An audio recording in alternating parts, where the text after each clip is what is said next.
They fled the violence and came to the Kurdish north.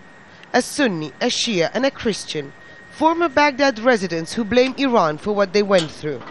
And now they're watching with a degree of satisfaction as events unfold in Tehran and across the Islamic Republic. I enjoy it. I hope it continues so they get a taste of what we've been living through. Maybe like this, they will leave us alone and people can return to their homes and live in peace. Iranian weapons come in from Kut, Basra and Diyala. It all comes from Iran.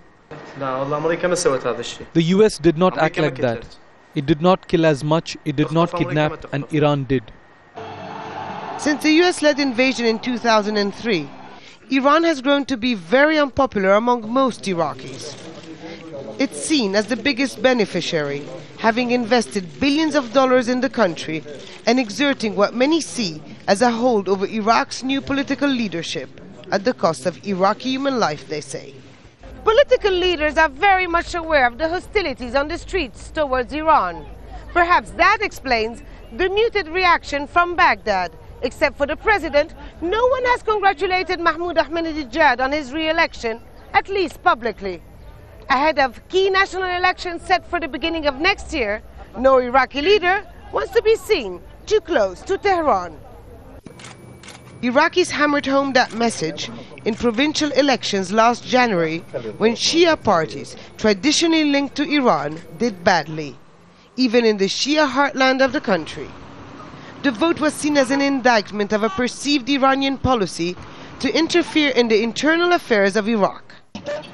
Many Iraqis still believe that the root cause of the turmoil and internal conflict in their country is Iran. Only through change in Iran itself can the situation in Iraq improve, they say. I think Iraq will benefit the most if Ahmadinejad was ousted and the reformists came to power.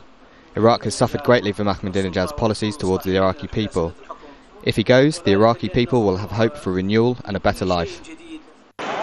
There is widespread fear that Iran's influence will become even more pronounced once American troops start to leave. This is a very crucial year for Iraq.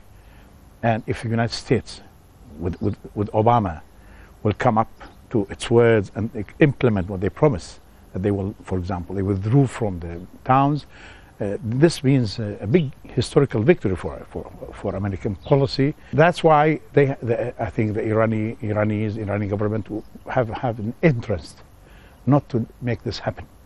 It's a real worry in a country still gripped by violence.